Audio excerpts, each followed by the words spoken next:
It's the Daily Talk Show, episode 771. Peter Shepherd, Hey, Tim. Tall Gronk, welcome to the show, buddy. Thanks for having me. Good to be here. Mate, I love seeing you. I feel like this is a good time. We've got you in because we want you to coach me out of a dark hole. Oh, no. What's up? Lost my Instagram and Facebook. Oh, mate. You ready? You want to talk about it? Our session. I didn't think you wanted to talk about it. He's coaching me already. This is good. No, I think I want to talk about it, Pete. Okay. I'm 3 coffees in today. So you've fed up with my feeling erratic line of questioning to start with. No, I feel like I've gone past erratic and now I'm like a little bit useless. No, that's all right. No, we don't need to coach me out of it. Still got no. I would like to out of this episode walk away with a handle of a new Instagram account. Yeah. Like that's where your mind starts going. I actually nearly went completely against Josh Jansen on Instagram. You always change. And was going to change it to be a persona. So being like the Who would you be? the creative guy. Oh no. That would be taken, surely. Yeah. Pushback Jansen. I'm pretty sure I did one that was like really silly where I thought like, fuck it. I'm just going to do something that's like, I love toast. That's an OG username. Surely. Like if someone has I love toast, that's a solid username. What's the thought behind that though? Like what's it for? Fuck, you're getting coached now. I wanted to be coached. I think it's got something to do with it's just like, being more like maybe being a persona so you can be a little bit more protected. Yeah. You were 2 meter tweeter for a while. Yeah. What else were you? You've had a few. I was 2 meter Peter, and then I got told that was too confusing because my Twitter was 2 meter tweeter. So I changed it to 2 meter tweeter. I'm now human periscope. But I went down the opposite rabbit hole the other day of like, what if I just went to Peter Shepherd? It's a good point. It's a footwear, isn't it? But it's not. Like you got to be like Peter Shepherd. That's right. 7349. Leather on Lonsdale. Spelled differently though. Spelled differently. What's your company name? Or your? Well, it's like the legal trading name is like, Pete Shepherd Consulting, Pty Ltd. But the brand he's got a proprietary limited. Things are going well. I got told that's what you meant to do. Jeez. But I just go under Human Periscope is not the legal name, but the brand name that I use. Do you see it as a business? Yeah. And sorry, it is a company. It's a business. But the branding, do you have a personal Instagram account or it's just the business? It's kind of both meshed into one. I don't have necessarily clear delineation between a brand account versus a human being. It's all just kind of one mess. JJ's the business. Josh Jansen. I probably do need you like to be that? I've got the Josh Jansen Productions Trust. I've got the Tommy Jacket Family Trust. Here we go. Yeah, I've got a trust sort of more in the. Mine's called PJS, which are my initials, but it's spelt PEAJAYESS.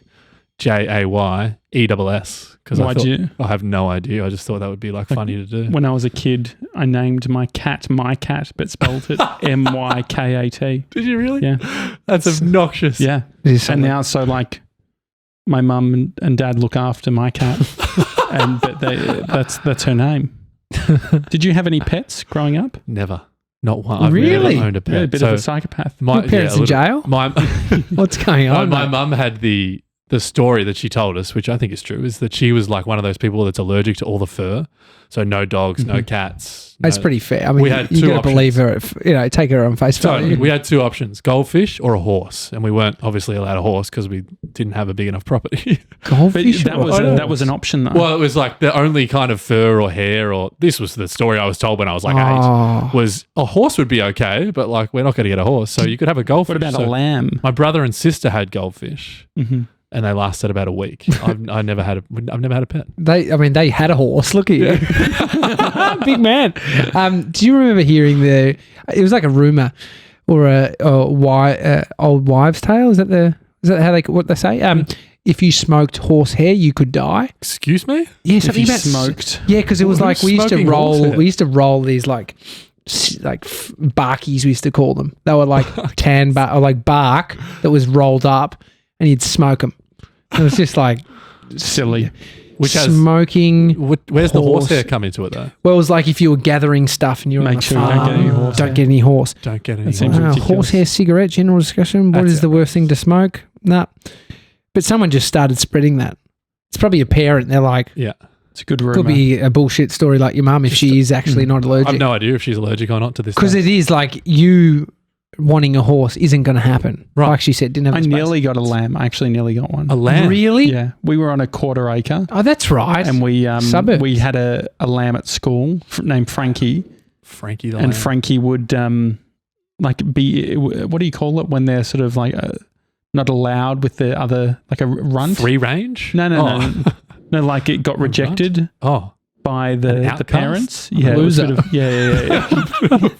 Anyway, so An orphan? yeah. Who's a lamb? So we looked after Frankie in the classroom. Wow. Your parents were teachers. Yeah. Are they still teaching or no? They're both retired now, yeah. Mhm. I Did come you from- go to the school that they taught at? Not originally, but then my dad, in my last 3 years, my dad came to the school that I was a student at. Oof. I What still remember subject? he sat me down Okay. over dinner one night, me, mum and dad. He's like, I got to talk to you about something. And I was like, oh, The God. horse? This is a bit serious. Am I finally getting a horse? We're getting a horse. Yeah, this is great. And he said, I've been offered a job because he was driving to Geelong, which is half an hour away. Yeah. And he basically asked for my permission. Would you be comfortable? Would you be okay? Do you want to change schools? Do you want me to say no? And I was like, Yeah. no, I don't really care. You're welcome to come. He was the assistant principal, Yeah. and I didn't really have an issue with it. My friend's dad was the principal of the school he was at. Mm. There is a lot of pressure on the students, like especially if they're not liked. Yeah. Like if your dad's a likable guy. What's I his can gather. vibe? Well, he's likable he's pretty cruisy, relaxed, likable kind of guy. But the people that so he was the guy you want to go to if you got in trouble. So if you went to the principal's a bit like a bit of a hard ass. You go, I'll just go to Johnny Shep and have a conversation with him and it'd be fine. Yeah. So I got He's friends. the cool teacher. He was kind of the cool teacher. He They was a called little him bit- Johnny Shep. Yeah, Johnny Shep. Shep. Really? Johnny Shep. Well, if you're like, if you're a naughty student, you don't call people Mr. Shepherd or you're like, oh, Johnny Shep, like first name. That's basis. sick. I like that. So Johnny Shep was the guy that you wanted to get sent to because he was always like, you're all right. And so what was his, so teachers have specialties and then go into the whole leadership thing? Yeah, maths and science was his go-to. Yeah. How are you with maths? I loved it. Absolutely loved it. I was a bit lucky. I had my mum who was English and literature and right into that and taught that. And then my dad who was maths and science. So I feel like I lucked out because I had a resource for both. What But I about- used to love maths. What's their view on the education system at the moment? Oh, I haven't actually asked them that specific question. Can you also ask them if the story about allergies is Let's true? find out. When I'll you send them just this follow up? episode. With the Mum, horse thing? if you're listening, Yeah. please Yeah. answer What about, honestly. what about a pony? A pony seems like a good Shetland in between. pony? Oh, yeah. Miniature is that what pony. they're called? Miniature Yeah, the mini pony. ones? Yeah. Mini. You go past St Kilda and they do pony rides at the moment. Did you ever get Ponies are different from miniature horses. Are they? Yeah, one's like I didn't know that. Be careful. well, it's like a It's a fit. Well, what is a Shetland pony versus so a pony a versus a pony small horse? isn't a pony a different species? It's like within the horse family. Have we got Horse 97? versus- That's No, no, 97. no, no. already. This is I what's am fun. fucking 97. He's Googling. Just look it up Look for how me, quick teacher. I am. The main distinction between ponies and horses is height. A horse is usually considered to be an equine that's at least 14.2 hands. Why are they getting handsy with the horses? What? Is 14 that how they hands. measure? Yeah, hands. That's how they Doesn't measure the height matter of a how. horse in hands. Or about feet 10 inches tall. A pony, on the other hand, Wait, a feet. How many? a pony, How many feet? or about 4 feet 10 inches. Sorry, I said 10 inches. A pony, on the other hand, pun totally intended. This person's editorializing. Fucking seriously. Adding gags to their own resources. Is an equine less than 14.2 hands? Okay, so that's So it's height horse related. versus pony. So basically, I'm a pony, you're a horse, Pete. Okay. So Stallion. I want to know, Pete, did you ever get in trouble in school? yeah. What was the worst trouble you ever got into? The worst trouble I ever got into. I mean, I was sort of the kid that wouldn't shut up in class quite Really? a bit, to the point where I remember it was like grade 3. I was like just I was distracting everybody. Mm-hmm. And my teacher, Mrs. Metcalf, pulled me aside at the end of class one day and was like, all right, Pete, we're going to have to sort this out. When you come in tomorrow, I want you to come and see me and we'll fix this. You're distracting everybody. And so I came in the next day and there's this table set up in the corner, bright blue. Every other table was, your standard vanilla kind of boring looking table. And she said it had a print on it, the magic blue table. And she said, Pete, this is your table. It's the magic blue table. This is a true story. And you're going to sit on it and it'll mean that you will be quiet, productive, and you'll get better grades. She told me the whole story and I was like, I'm in. I'm right into this. You're a bit Magic fucking dumb. I was really done. I was bored into the story. And I sat at the Magic Blue table for weeks and like just shut up, did my work, got great grades. How old were you again? I don't think it was like grade 3. I've got a Okay. certificate. My mum sent it to me the other day. That's like from Mrs. Metcalf. Thanks for, being cooperative at the Magic Blue table. Mm. Yeah. Did anyone else get to go on the Magic Blue No, table? it was like specific to me because I Really? was that much of a pain in the ass, I think. Yeah. Do So you that think we were talking the other day? Producer Jess was saying that she was more popular in high school. Like she sort of went through primary school and then became really cool in high school. What was your experience like? I don't think I was ever really cool. I sort of was on the fringe of, we had the two groups that, they're on the fringe. You got the really cool group. They were like the surfers. And Everyone says this. though, don't they? smoking, taking drugs on weekends and drinking and like partying. And they had all the girls. And then there was like the second group was kind of my group. And I was the odd one out because I was a bit of a nerd. I just wanted to do really well and try and get to Melbourne Uni. So I wouldn't say What did you get for an enter score? Do you remember? I think it was like 92.6 or 92.7 or something. Sounds Not like a quite. radio station. It wasn't doesn't quite 97, but it was Mhm. it was reasonable high, for the dude. school I was yeah, at. yeah, Yeah. I got 40 something. Mate, the blue table paid off. Magic Blue table. Yeah, it went Seriously? full circle. Yeah, yeah. So I wouldn't say I was a cool kid at all. Did you wear glasses your whole life? No, No. just no correlation between the coolness and me bringing up this now. I could But see why just you weren't cool, visually- mate. Is what I'm Did you- hearing. No. Look at Josh, cool guy. Yeah, I'm cool. Cool guy. Yeah. You had glasses your whole life? No, it was like a year 11, I think. I was at the back of the class because, backseat toughie. And then was that a thing? Backseat No, toughie? Did no. I just make that up? I think it's I was at the back of the class and all of a sudden I just couldn't read what was on the whiteboard. Like it was like a couple of days, I remember specifically. Wow. So you went from, you reckon, 20/20 vision. It wasn't overnight, but it felt like I just remember the day specifically where I was like, that can't be right. Mm. Like I was squinting. Is But it part of your brand now, like getting laser surgery? Yeah, it doesn't. I kind of like glasses. I think they look great on you. What do you think? It's like Do you think I Josh. look alright? yeah. Yeah. When I think was the Josh would last look time you weird went without to glasses. the optometrist? A couple of years actually. Mm. Yeah, I'm probably overdue. Turns out you're back.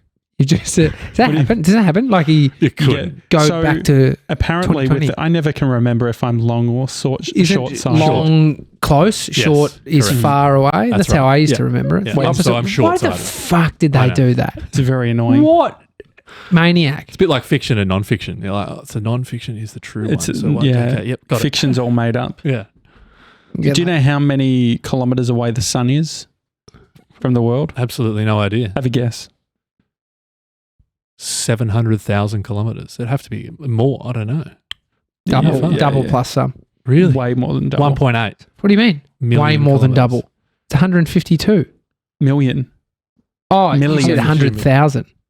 You've lost your mind. We'd be on fire. Yeah, I don't know. What a Well, ridiculous you don't question. know that. Stop. Isn't it funny? He learns a fact and now he's. I have no idea.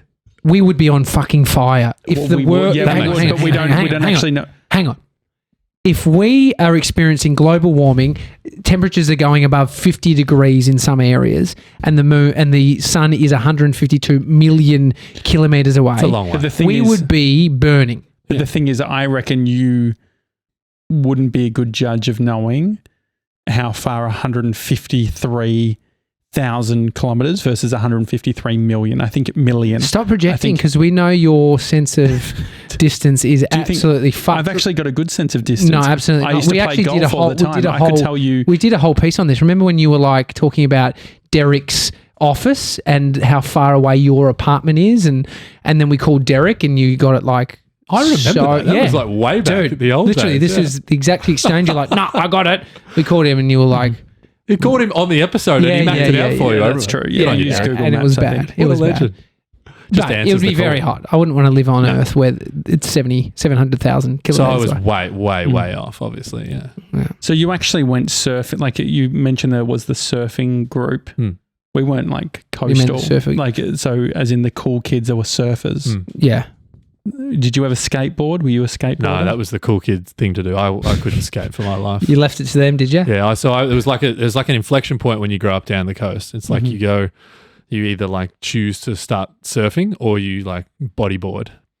And I was like, I'm going to bodyboard because I can do tricks on a bodyboard and I can't do anything on a surfboard. And like you look back at it now, like what a loser. Why Yeah. couldn't I just surf? Now I was like I would be as good as you at surfing, and I grew up at the coast, assuming that You know, reckon you'd you're be a- as good as me at Or surfing? you might be. Can you surf? Better. You'd be better than me.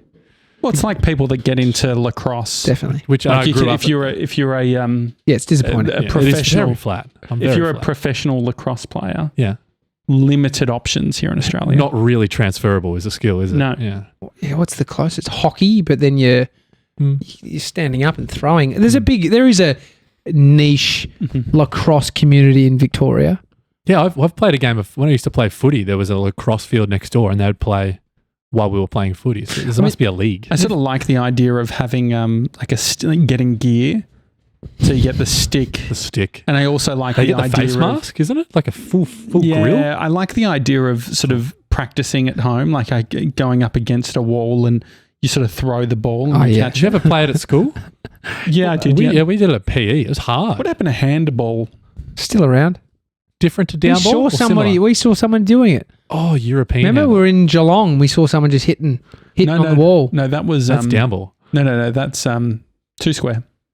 But they were hitting against the down wall. ball. Yeah. No, but handball is an actual game where it's almost like European. soccer, It's called European handball, I think. Dodgeball. It's like soccer, but you throw it. Oh yeah, You know that one? Yeah. my uncle owns a sports centre, and they had it. They had it as one of the games and dodgeball. Yeah. But how like thinking about school and the the way you're describing is the groups, and then you watch something like American Pie, and you've got the jocks and what I always remember when I come encounter a young year 10, 11, like, fuck, you're a little useless. Like, how important you think you are back then, and nothing changes. You get older, you're in your reality. But when you're looking up at a year 12 and you're in year 7, you're like, oh my God, they're so big. Yeah. You get to year 12, you get to now 30 and look back at year 12s, and it's like, you know nothing. Yeah. And still now, imagine looking back at 60, like, you knew nothing as a 30. Yeah. I would love for you to be a motivational speaker at schools. Yeah. Listen, all of you little know fucks. nothing. You know year nothing. 12s. No, but do you remember even giving it, like, I guess it's the power of the human species where we're already at that age in categories and hierarchies and social status. It's like, and wanting to be liked, I think, was the big one. Like the desire to fit in and belong and be liked. Did you ever do Reach? What was Reach? So Reach, they did it at our school. They actually did. Yeah. And so Jules Lund was part of it. There's a bunch of people. Paul Curry and Jim Stein started the Reach Foundation, and they were, helping young adolescent kids navigate and equip themselves with life skills and emotional intelligence. And the classic story of Jules Lund, Jim Steins, who went on to be Jules's mentor and comes to see him in school, and Jules, the tall guy up the back, causing a ruckus. Jim, get up, stand up right now. Calls him out. Yeah, and makes him just fall apart in front of everybody. They make the bullies cry and stuff. Because, but what he said was like, you don't realize how powerful you are. And so he like built him up. He's like, look at you and what you're doing. You're uncomfortable. But it's like, what you possess is more than that. And so he saw a lot in Jules, and then Jules was traveling around with him to do all these keynotes. What a mentor. And just sort of followed. Let's talk about mentors, because Amy and I were chatting about, she's like, do you have a business mentor? And I was like, fuck, we've got such great people in our world that I don't feel like I need to formalize a mentorship. When you've got a business partner like me, But thinking about formalizing mentors, and I think what do you think, Pete? Do you think you need to formalize something, or does it just happen? I guess it's like up to personal preference. I have never formalized a mentorship relationship, but I would say I have mentors. So I guess it's personal preference. Have you said to someone, can you be my mentor? Or I've said to people, I said to Jules once, you're my mentor. Tell me to shut the fuck up. No, but like that's the close. But that's like, different to asking though. Like, can you be my mentor? If you're like, oh, by the way, you're my mentor. What I found was with the people that end up being my mentors, there has been value that I'm bringing to them, which is why they're, I think, giving me time. So Jules saw a lot in me, but I've done a lot for Jules, and it's like he's done more for me than I can do for him, and Craig Harper as well. just the time he's given me, but I definitely have been knowing where my value for him is and then being able to deliver that. But then I reap the benefit of a relationship with someone like that. Yeah. And so never needed to formalize anything. Yeah. Yeah, like I would say, like Seth Godin, 100% is a mentor of mine, but I have never said to him, hey, Seth, by the way, could you be my mentor? I think there's an interesting observation in all of that, which is like your mentors don't even need to know you exist. Like you could say, I would say that the stalkers say that too. No, but you know what I mean? The victim doesn't. The world we live in now, you could surround yourself with like Brene Brown, for example, her books, her podcast. I surround myself with her. I would say like, in a way, she's a mentor. She doesn't need to know I exist, but I look to her. It'd be nice if she did, right? Wouldn't it be cool? Yeah. Good. I look to her for ideas when I feel like I need them, but I don't say to her, hey, Brene, you're my mentor. I need you to help me with this. So I think it's sort of each end of the spectrum. Sometimes there's mentors that don't know exist, and then maybe there's some conversations that people have where it's like, could we formalize this? Could you be my mentor? But I've never had that conversation. I think they just have formed naturally for me. And so do you think it is like, you know, you're not, if it's not said, you're not actually the mentor, like but the Brene Brown example, I get it. In the old days, that's just called learning shit from other people. You know what I mean? Like now we're sort of anchoring this, they're my mentor, they're my guider, the guidance. But what do you think? Do you reckon there's something in the mentor bit or seeking that? Like certainly, I don't think I've really had a mentor as such. I mean, what's your perspective on my approach to mentorship? Because I don't know if I have. No, I think we're very similar, you and I, in that respect. Because I think maybe what it becomes is like you do the non-mentor agreement mentors, which you just end up being your friends that you learn from, surround yourself with great people. But then there's the business that you have, Pete, where the value in having a coach they're showing up with a posture and I'm getting a service from them. Yeah. Which, I mean, how do you even see that as a coach? You are a coach, which is essentially someone who could be mentoring people for money. Yeah. I see the difference in the two. I think a mentor to me is someone who has a certain experience in the thing that you want to do yourself. And so you say, hey, TJ, I want to start a daily podcast. TJ and Josh, would you guys like mentor me and help me with that? Versus a coach, which doesn't necessarily need to have the experience that you seek. So like I work with a bunch of creatives that are, Broadway artists, for example, and I have no idea about like Broadway and performing arts. And that's actually a strength, is all I need to be able to do as a coach is ask questions, hold space and be curious. Versus a mentor, which is like, I actually need advice. And in order to get advice, I need you to have the lived experience that I don't have. So I think that's how I think about the distinction. Yeah, Jules is giving a lot of advice. So that's a mentor. He's giving you, hey, based on my life, this is what I would do. But do you think, as a coach, it's not about advice, I think. Do you think that the mentor thing, we can fall into it if you're requiring an external force? I think you can hide in this for sure. Yeah. Like, because I think that there is a distinction between, like, I feel like I'm a life learner. I love learning stuff, and that could come from a person, that could come from a book, it could come from a podcast. Whereas I think there are some people who fall into the narrative of what it is to have a mentor. And so they get obsessed with the geography and the sitting down and talking and giving time. Or the risk of like, I'm not successful because I don't have a mentor.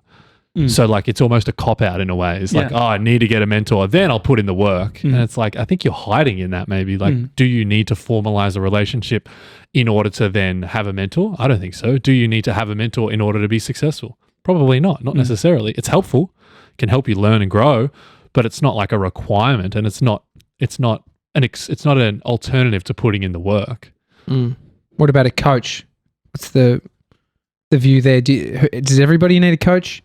No, well, I think everyone could benefit from a coach, but not everyone needs a coach. So for me, a coach is all about holding someone accountable, asking questions, holding space, and as I mentioned, being curious. And so you can get that formally, which is sort of some of the work I do, or you could get that through, like I would say JJ and I kind of coach each other when we go on our walks because we ask questions he's of one another. He's an advice monster, don't you? I love it. I bring a whiteboard. Yeah.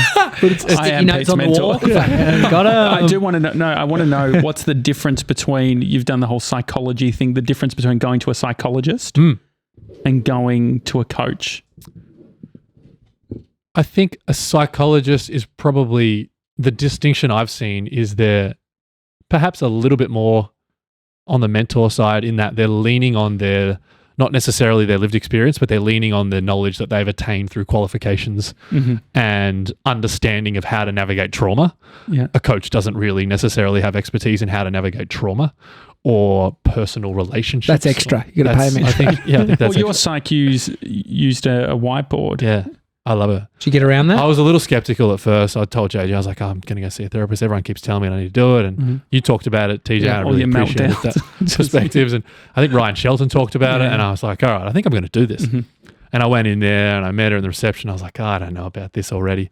And then she opens the door and there's a whiteboard sitting in between the two chairs. And I love a whiteboard. And I just looked at her and went, I think you and I are going to get along just fine. Yeah. Do you think she said, "What knew, the or is fuck that are you just her talking-" process? No, that's her. That's like Oh, how that's her- good. That's She her didn't process. Google him and Yeah, go, yeah. I think Pete likes whiteboards. So while we talk, I she's mean, like, did she know anything about you before you started? I don't I know. think Do it's pretty... you think they Google you? My guess I is have they no idea. don't. No Do you way. reckon? No way. No way? But you do it like you would have signed a form at the start, just Yeah. what you do, what you're up to, like a induction form. Yeah. A lot Yeah. of them do that. Google me. So she Yeah, yeah. So Look she me up. has a Yeah, yeah. whiteboard while we're talking. It's Your awesome. psychologist saying, now, is everything okay? I noticed you're not on Facebook or Instagram. Fuck, they would think that. So yeah. I'm curious about this. So what are you actually writing on a whiteboard when you're going to a therapist? So I'm not writing. She's doing the writing while we're talking, and she's mapping out themes and like she maps out the people. So she draws a little box with me. You know, that box represents Pete, and then she'll draw a box to represent my family when I start talking about my family, or my girlfriend when I'm talking about my girlfriend, or my ex when I'm talking about my ex. And then she draws like dotted lines between the 3 or the 4 and then like how they all connect and what are the commonalities and the stories you're telling yourself. It's Do fascinating. you take a photo at the end? Yeah, I love it. Is that like a... Do you ask? You don't have to. I'm just like, hey, do you I mind take if a I photo? do you mind if I take a Scan photo? this in. She's like, of course. Bang, take a photo. Because you were using... you tried to set up Notion the other day. Yeah, I'm How all are you in. going with Try. Notion? I'm into it. I've moved from a bunch of stuff from Google Docs into Notion. So far, so You need good. to give Biscuit a go. Oh, okay, is there another one? You Hey, told me to get on Notion. Now so you're trying to get Notion me is enrolled. in Notion is Biscuit. great, but TJ taught me about Biscuit, which integrates another Notion. one. Yeah, can we get this clean? Just because this is This me. is big for TJ. 'Cause a tech piece of advice that JJ's taken on board with no pushback. This is unbelievable. no, what you'd never do it. Like the You'd never idea try that it. I don't think you've ever in the in the 3 years that we've worked together. I don't think you've ever said to me like, "Oh, I was thinking on the week." Like you don't like. I don't feel that you bring stuff out like stuff of that you've spoken about. I mean, or the thought about one thing where I outside of work. knew this guy's, I can't remember his name, Luke someone Darcy. He the he's- most complicated air table. No, yeah, but he's called the most connected guy in the world. Is that his title? Connected meaning technology. He's Oh, got wow. he's the old Google Glass guy. He's got all these fucking Oh. whoop, swoop, hoop on his arms, and it's all bullshit. But he's a version of Josh could become him. There's still time, but Josh could become him. And I saw him using Biscuit, and I was like, mate. And so I just how do you like this. how do you explain Biscuit? Biscuit. So when you're in Chrome or Mozilla or whatever it be, and you got tabs open, or you go bookmarks, like all the things I use in a day. Nightmare, because when you do have 20 tabs open, I've seen Jess, our producer's computer, tab queen. Tab queen. This is it's basically like an interface that allows you to sort your tabs, but they're on the left-hand side. So it almost looks like Notion, or it looks like a thing where you have on the left side all of the quick buttons that take you to a specific spreadsheet at a specific point. So I have my finance section. I've got my daily section where shit I want to be in, sales section, and so you get a bunch of that where you're in one spreadsheet, but rather than going back and forth in the sheet at the bottom, on the left-hand side, it's got the tab. So it's like quick keys, but it's a game changer. I showed it to Brie last night. Do you like it? She said that it seemed like an unnecessary tool. It was just a browser. What would you... Yeah, but then I think the challenge is the workflow of being the tab queen. Yeah, It's sure. like... Sounds efficient. I quite like efficiencies. It sounds like it's creating efficiencies. Well, stuff doesn't stick a lot, like when you find a piece of tech. Yeah. And this is just like, oh my God, why the fuck haven't I been using this? Really? Like in a Chrome thing with I was like, I've run out of space for my bookmarks. So the I problem. think you should send this to Biscuit, by the way. This is a good testimonial. Yeah, they don't even charge. Really? It's ridiculous. What's it's all their free. business model? That's what I want to know. They're selling you Freemium? data. I hope not. Yeah. I don't know. They literally, you can't even create an account, which means like that's one thing issue about is that I can't transition from my computer upstairs where my biscuit is down. I mean, I can come down and get a My biscuit from the biscuit jar, but on my laptop, I need to create my biscuit on the. It's a on my cute laptop icon. too. It's a biscuit. It's a biscuit. Yeah, it's a real. Yeah, It's a shortbread very biscuit cute. almost, Great name. And but worth looking at. And so, so you were using what were you putting in Notion? I've got things like, books I want to read, books I have read. Mhm. I've got, like Airbnbs that I've looked at and want to stay in one day, little adventures that I want to do. You're getting into all the emojis. I Do you love the put- emoji. I'm a big emoji guy. I think you probably already knew that, but Not really. Oh, okay, so I'm an emoji guy. There you go. There's a, Is that a have you got new the breaking? thing? Have you got the breaking? What's your go-to emoji? Can you just pull out your phone and tell me what you? I've just cut to the nearly cut to the exclusive. I fucked it. Can you tell me what There you your? go. I don't know. My phone's Sure. out of reach, but I would say my most used would be the joy emoji, which is the guy with the crying eyes, Yeah, and the love do you- heart eyes. I quite like the love heart eyes. Yeah, as an Nice. emoji. Yeah. So I'm a big emoji Wouldn't have guy. picked That's it. what the breaking is. wouldn't have picked that. I didn't. I really. I feel like I don't get many emojis from you. Yeah, I Yeah, think that's- so. I adapt based on knowing the other person, and I feel like you're not a big emoji guy, so I've dialed it back so I don't offend you. There's no, I'd What's love Josh then? A big ... guy. Yeah, what am I? Big, Josh is an big passive guy. He's an- Josh just a big. He's an exclamation mark guy, and he's a hey homie kind of guy. He loves the Oh, word yeah. homie. Hey, homie. Hey homie. He loves Yeah. the word homie. Yeah. So What I do you think? observed Do you how like- other people communicate. And Do you I'm like trying to homie? adapt. Yeah, I don't mind homie. Yeah. Mm-hmm. Babe. I know. Depending who it's coming from. All right, babe. Actually, I'm okay with it. You can call me babe, TJ. Thanks, babe. Yeah. Yeah, babe's good. I mean, is it a brand value? Your homie thing, Josh, or Hey Pete? homie with an exclamation mark. That's Yeah. that's I pretty think I common. use it a lot. I used to say hombre. Oh yeah, Hombre. You're also a big. that was big on Taco Tuesday. Hombre. You're a big FaceTimer. That's probably your brand Oh, value. yeah, isn't it? yeah. Like, yeah, it's yeah. Not I love necessarily an FaceTime. emoji. It's a FaceTime. Yeah. I'm a biscuit guy. You're a biscuit guy. No, what's my I just brand think- value? So the other thing I think Out I of touch. No, I not send messages. I think quite I do multiple messages. Oh, I do that too. I like that. So I would prefer to get 6 notifications to you quickly. I reckon you're a long email guy too. Oh No, no. you know that's not true.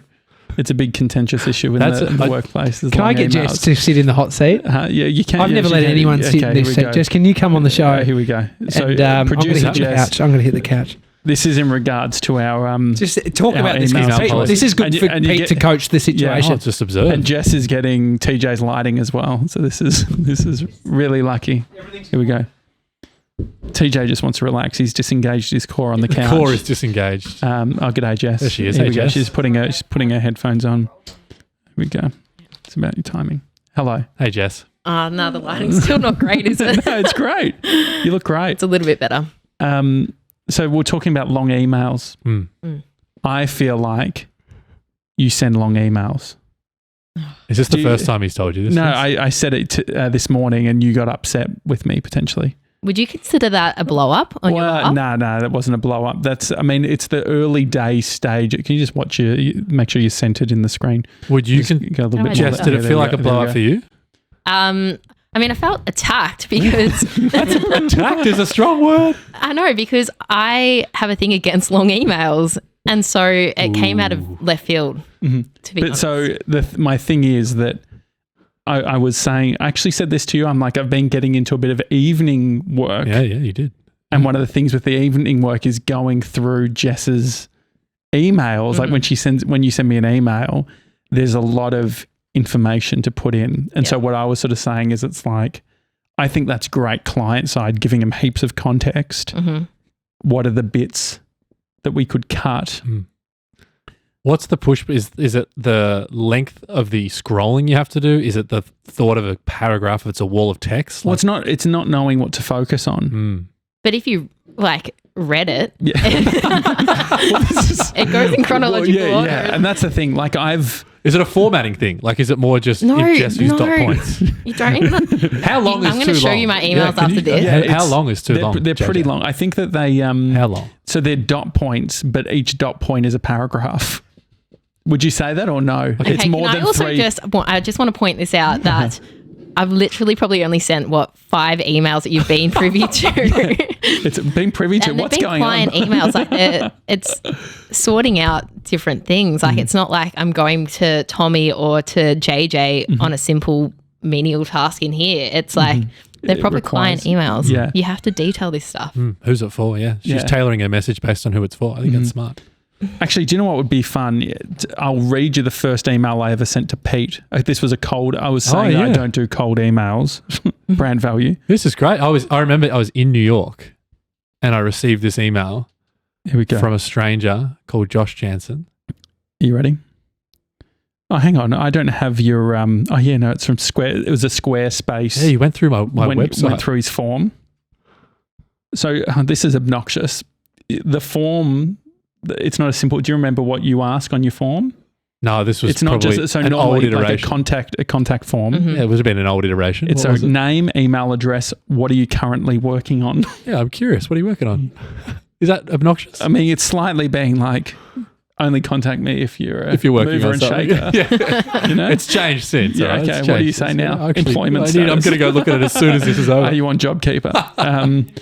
So here we go. Josh Jansen, josh@joshjansen.com. What are you currently working on? I haven't read this, so this could be embarrassing. Hey, Peter, I just discovered you. So this was the 18th of May, 2018. Wow. So we've had 2 years of Happy 2 friendship. year. Yeah, happy 2 and a bit, yeah. I just discovered you through Seth's Alt MBA live stream. Awesome seeing a fellow Melburnian doing cool shit. My mate Tommy and I have a podcast, The Daily Talk Show. We're up to episode 89. I see on your About section that you love listening to podcasts and that you're even working on one on your own. Working on your own one.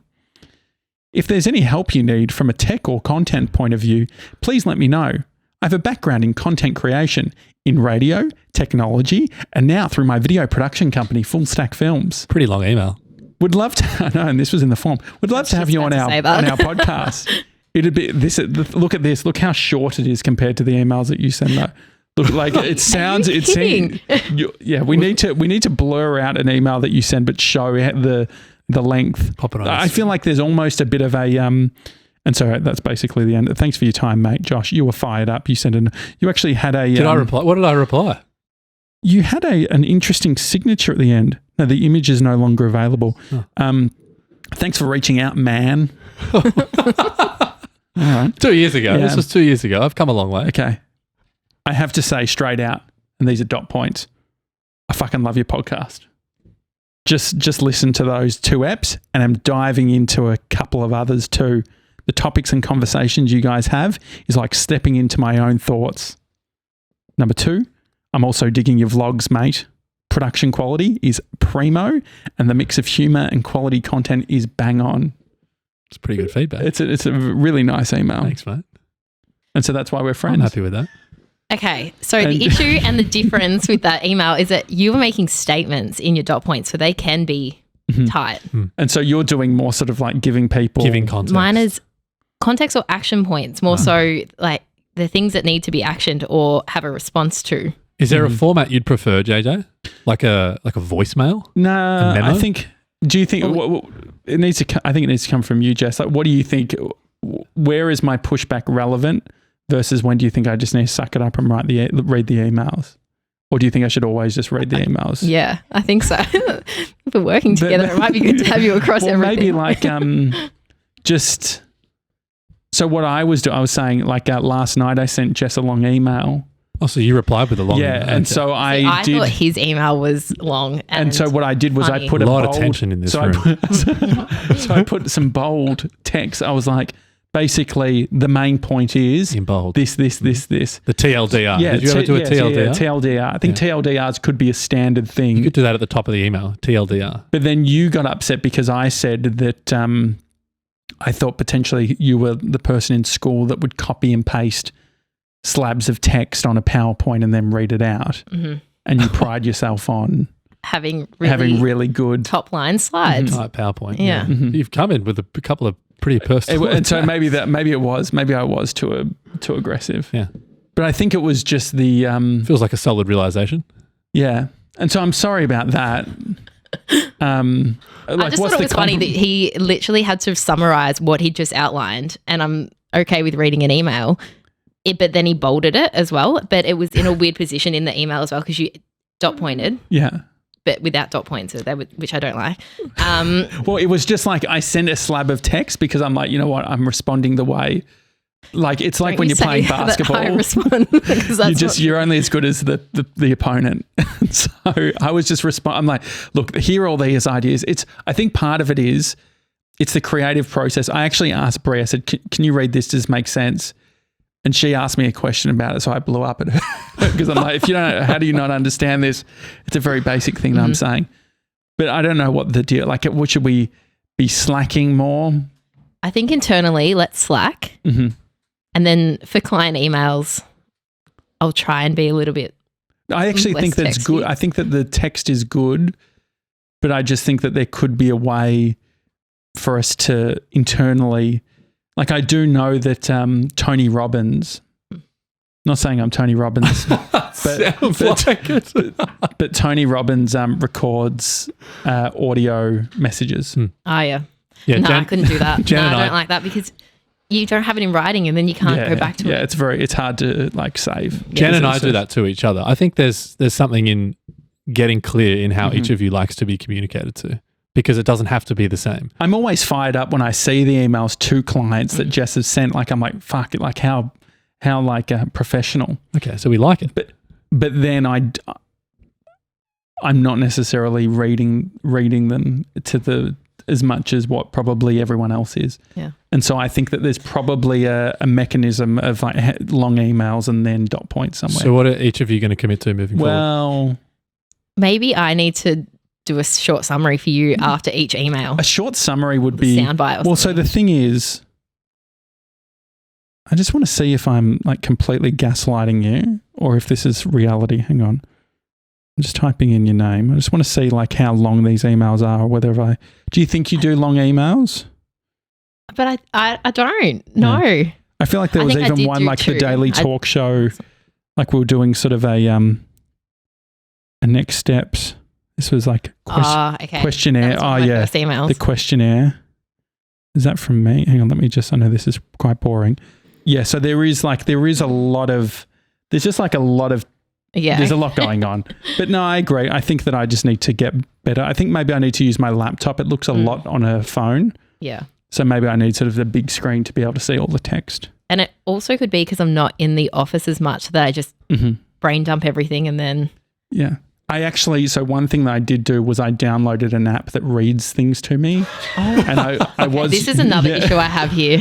What is it? All of the tech that you've had to bring me across. It's great. I'm just a Google spreadsheet. Yeah. No, I haven't. And I was thinking then, I was like, I can't have another tab open on my computer. Well, this is perfect. This will replace all those tabs. No, but I like my system. And so there is something in that. I was doing that for a bit, which is just when you send an email, there's a software that I was using called, I'll tell you what it's called because it's actually really good. I want to get back into it. It's in my listening section on my app. Here we go. Sorry for the delay. Or maybe I got rid of it. It's riveting audio. Yeah, sure. This is a nightmare. Anyway, there's an app that will basically play the text. But Jess, thank you. No, that's okay. Thanks, you. Jess. I actually don't even know if we got to the bottom. I feel like we got a couple of takeaways. Jess is going to potentially be mindful of doing a TLDR or a summary for you, and you're going to read emails on your laptop and maybe just cut her some slack. But I think like the thing is, Jess is way more professional than all of us. So maybe it's a healthy tension for you to get used to. Yeah. I think the other thing too is coming from Jess has got extensive experience in PR and there's a lot of great stuff to come out of PR. But also I think like PR as a brand value, there's a lot going on sometimes. All right. Like so if you think about like a press release. It's like the same room, the same experience, but everyone's having the different response. Well, how do you feel about it? Never thought that our emails are too long. Wow. Ever. I thought they're detailed as in like efficient. I'm like, wow, impressive. And I understand. The only thing I relate impressed by an email. It's not what I'm going for. I'm just saying was response. What I do realize across every email, Jess or anybody, is the visceral response you get when you have to do work. And I think that's what you're fucking experiencing. Because I'm on Jess's side where there's they're no not too sides. long. They're formatted well. It's like, I'm a Gronk, you should see my shit. It's like she's professional and hitting it. Yeah. I think if you had a boss, they'd tell you to shut the fuck up in very polite ways and say, read your fucking emails or you're out. But that's like... It's a bit different when you're the boss. Yeah, but this is no such thing as lunch. But surely, no lunch break. I don't have a lunch break. But I feel like there could be... I think there's a nice... Like if we want to build a culture... But what you're literally saying is... Jess, I need you to work out how you can communicate to me, as in to you. Mm-hmm. That's exactly what's happening. Because otherwise it's like, it's fine. I'm willing to work to Jess's way because she's more professional than I am and has a lot more knowledge. You want it given to you in a different way. That's what you want. Well, I think that like part of it is... learning communication between different people. It's like... Keep doing what you're doing. Maybe part of it is scale. Maybe what I'm thinking about is like Jess's time as we, like if we've got, say, 5 or 6 projects going, it's easy. But then potentially when it reaches a certain scale, if she's doing this is the 700 to 800 words lodging per email, too big a tax return. This is that. It's like when I was a kid, I was worried about a big tax bill. So but it's the preempting of scale, which there's 2 versions. There's shit, we need processes for when there is shitloads going on. But then there's also like the pain now of no process. There's still a pain at scale, regardless of process. There will be like, fuck, the pain's just different. Well, I think that Jess is good at taking notes. And then I think that what happens is those notes become emails. If they need to be based on, we need notes from the meeting. Yeah. No, the thing is, if I had to pick one, 97 does no email. I'd prefer Jess. The thing is, when I get the emails, the easy out when Sevs isn't in the room. Oh, no, we're just kicking him while he's in Blair Garage. Just kicking him while he's down. But he's having a good time. He's having a great time. Yeah. But to be seriously, I'd much prefer. I think Jess is doing a great job, and I actually don't want her to change. I think I agree. I think I need a change. And so I'd want to get to a point where I don't have an emotional, physical response every time I get an email from Jess. But that's a learnt skill because when you get a long email from a client, I know the feeling. When I'm like, oh no, what's happened? From anyone, you're like, oh, okay, I need to be in the right head frame. But that shouldn't be the response to any long email. But what you're saying is that is the learned skill you need is less entering into it at an emotional level and actually processing it.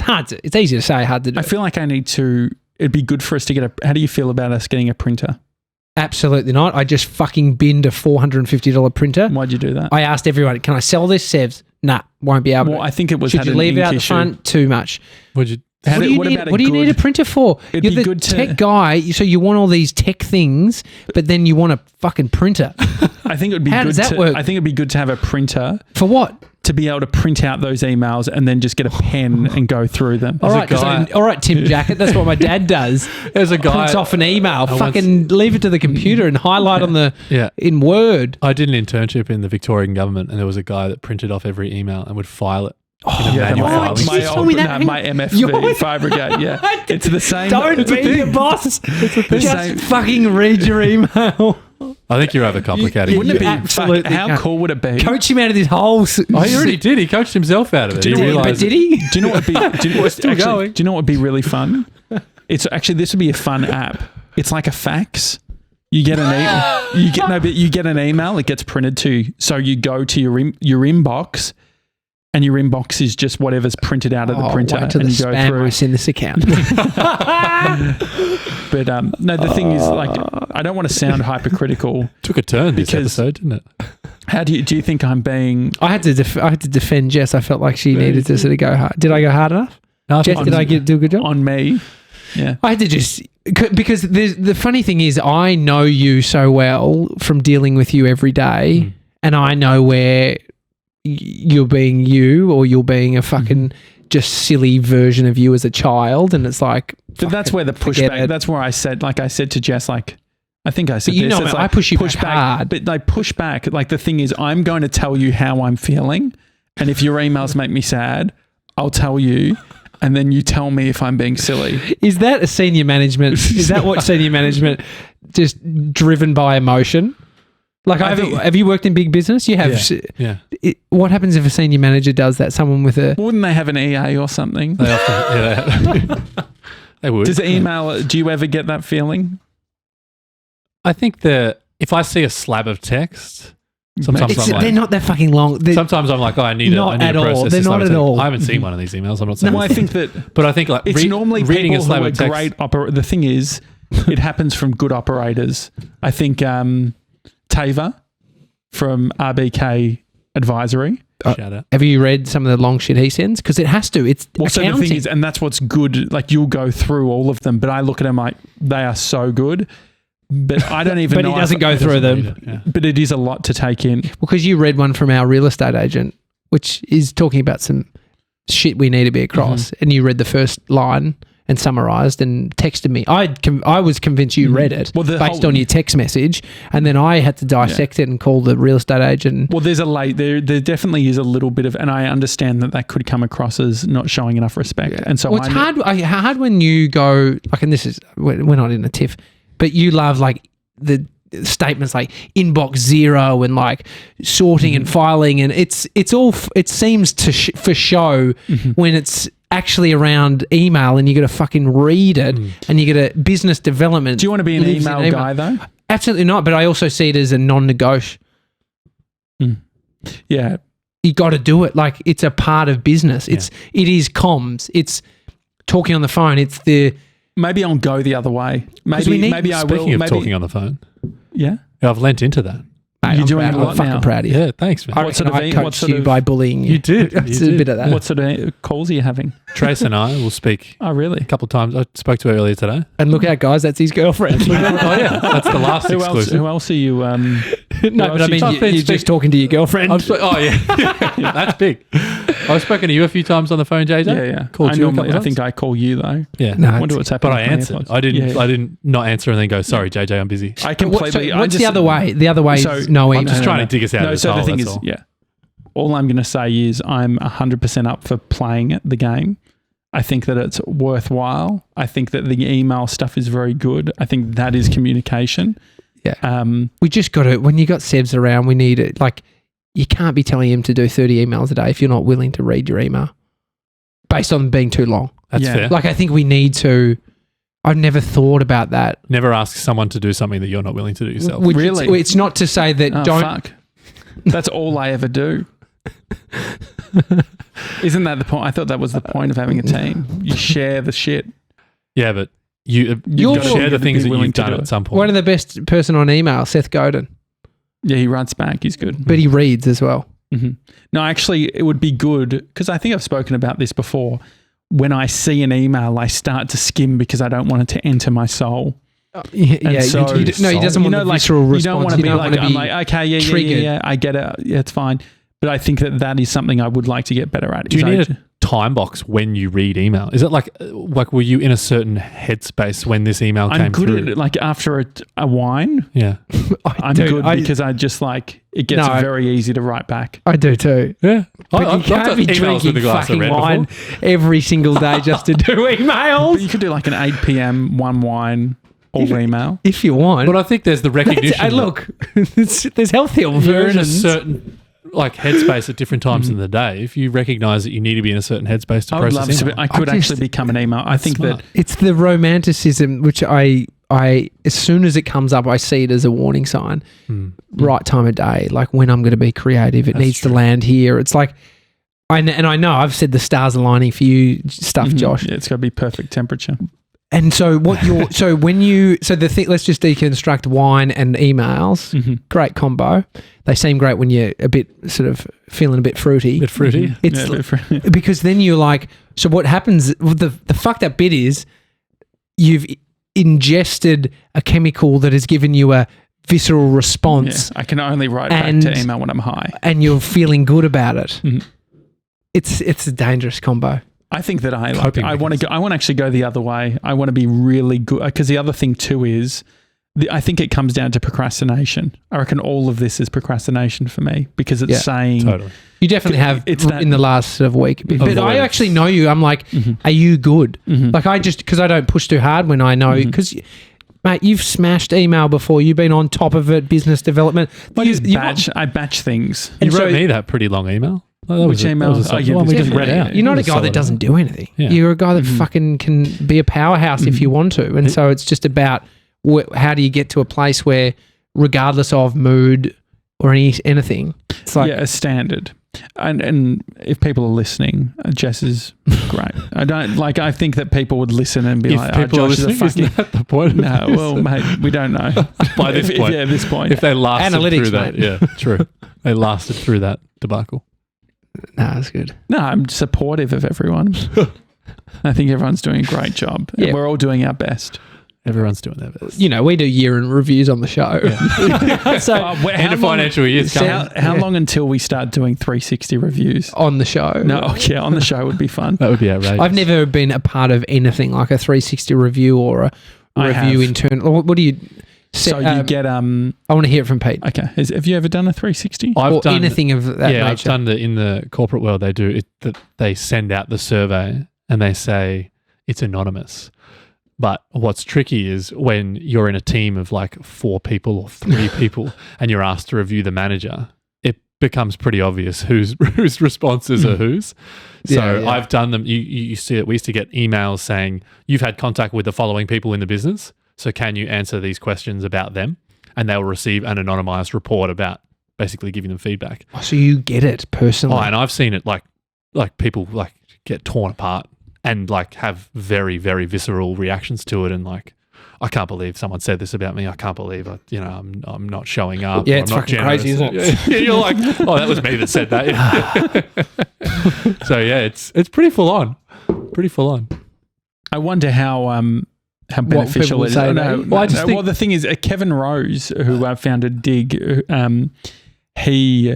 he's been a guy that's, I think, like a little bit like me in regards to very like fleeting, like just from an external perspective, he sort of has that shiny object syndrome where he goes over to a bunch of things. But I think that he can sometimes drop the ball in regards to communicating what I've seen externally. Anyway, he talked on a podcast about doing the 360 stuff, but it was a coach. He wasn't working for any company at the time. He's a investor at True Ventures, I think. But anyway, he got a bunch of people he knew, just friends and stuff, to all be interviewed by this person who was doing, I guess it's like 180 feedback. It's like just feedback on him. I think it's a cool idea. He got absolutely slammed. Yeah. It was like a real eye opener. Yeah, I think there's a certain level of trust that one needs to be able to process feedback in an effective way. So if you don't like your manager, then that's probably going to come through in the feedback and it's probably not going to be well received. I think if you have a relationship that is built on trust, I think in many ways you shouldn't get surprises. You should probably receive feedback and be like, I had a feeling. I knew that was kind of a blind spot of mine and now it's been called out. I don't feel great about it, but there's no surprises. Like I think in performance reviews, for example, which most companies do every 6 or 12 months, you shouldn't really like have this moment of a manager telling you something and you're like, where the hell did that come from? It should be that you're talking every day or every week, giving feedback to one another. So when it comes to formalizing it, you're like, oh yeah, this is just a build on the things that we've been talking about. Yeah. I think, there's definitely something in doing things more regularly. Totally. So then there's no surprise at the Pulse end, like checks. rather than doing, They call them pulse checks in the quickly corporate on the world. pulse check. So Yeah. you've got a Whoop. I do, yeah. Have you seen that they're now using Whoops to determine whether you have COVID? Yeah. They've updated the software. Wow. They track your respiratory rate. And if you get a significant spike, I believe, or a drop maybe in your respiratory rate, it could be a symptom that you're developing COVID. Sev's has got corona Yeah. this week. Well, so there's even the NBA are using I think one of the teams is using the Aura ring Oh, yeah. as a way of determining. So it's like, all those things you mentioned. I think the Whoop respiratory rate in particular is the one they're tracking. So what does respiratory rate mean? Would have to double check, but it's like the amount of Breathing breaths per minute. I think rhythm it's and- the amount of breaths per minute, I think, is what it is. Yeah. Yeah, so it's not your heart rate, respiratory rate. So I think mine's Flow of air they coming say in and out. if it's between 12 and 18-ish, I think is like standard. I read about it on the Whoop website. And it's like if you go beyond that, then that could be a sign. So going beyond that, like when I've had bad asthma, Mm-hmm. Yeah. it's shallow breathing. Yeah, it's 'cause you like can't you get enough can't. oxygen. Yeah. Fuck, it's I would pretty like to. I fascinating. would like to get a Whoop for that reason. What do you pay? You pay a monthly subscription fee, so it's free. The hardware is free, and then you pay like software as a service for it. I think $15-$20 a month or something. So it works out to be what, about $200 a year? Pretty reasonable, yeah. And you can When pay you- like I paid 6 months up front, so you can just kind of pay it up front. Is there a login for like an online portal where you're seeing all stats? Yeah. There's an app that you fire up, and it gives you. Can you like, do all desktop? This data, and it's got desktop. You can put it onto your Biscuit. Totally, you can get it on Top your Biscuit. line daily. Check it out every day. We should get them. What the Another plug for charging? Biscuit. The charging Yeah. sit show. Yeah, so there's a case that you just like slide on top, so you don't have to take it off, so you still get all of the. So you All of the charge a data. battery. You have a battery, and then you put the battery on, and Yeah. it charges it Pretty again. cool, yeah. And so you wear it when you sleep. Yeah, How's you your wear it. sleep been? Great, yeah. I've got Notice a solid difference sleep data. Since getting a girlfriend in regards to sleep? Probably a bit more relaxed and calm and happy, I guess. So like That's you lower heart rate, Mhm. which means you're also getting deeper sleep. So I would say yes, in that sense. Interesting. Also, you're staying, especially with isolation and everything. It's not like you're going out and partying and drinking, which very much improves your sleep, which improves all of your data and your health metrics that you get back feedback Yeah. on. Nice one. All right. Anyway, Whoop A lot of things to fix.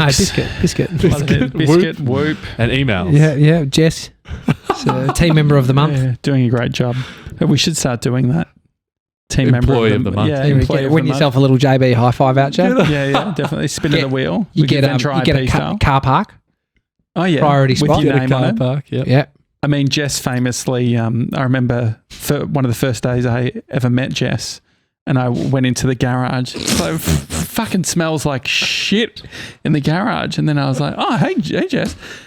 And then I didn't connect all the things. And then it turns out that she'd been driving in the country just through manure and she'd basically brought it into the office. Oh, wow. Yeah. Have you had much experience, Jess, in reputation management? Crisis comms? Because Josh is fucking painting the floor with you. It's disgusting, really. Anything else you want to just Send her a fucking long email apologising, please. Any more dirty laundry to air, JJ? That's not her shit. She can't help it, but it's an observation. Jess and I were driving before. This is not a story about Jess. We were just together in the car, and I looked over and I saw a woman bending over. I was like, "Oh my god, Jess, look!" And we got a bit closer. She stood up, pulled her pants back up, bent back over, Done a shit. shat on the concrete, No way. Oh, no. and we saw it. My God. And Jess said, "Butter chicken." Where was this? What does butter chicken mean? That's what it looked like. It looked like, Oh, that's outrageous. my God, we live in a weird world. Was it on Victoria Street? Yes. Okay. It makes a lot of Lennox, sense. Victoria, Oh, man. dude. Yeah, Sorry if that was sickening, but it was fucking whatever you're feeling. Did you drive Tell you over what, it though? 20 times worth seeing it. Moving to Elwood is the greatest decision I made. I do not miss any of that. Oh, he's The a filth of toffee Collingwood. motherfucker, Yeah. isn't he? Bayside. Come down Bayside, boys. Yeah. Man, I grew up Yeah. There's a K from where you live. There's a lot going on. All right. It's a daily talk show. Thank you, Pete, Thanks for having me, Tim. for coming on the podcast. The long and the short of it is his podcast. Great one. It's got an episode on, what is it? The future you? Future self. The future Yeah. self. Anyway, check it out. It's a daily talk show. See you tomorrow, guys. Have a good one. See you, Tim. See you guys.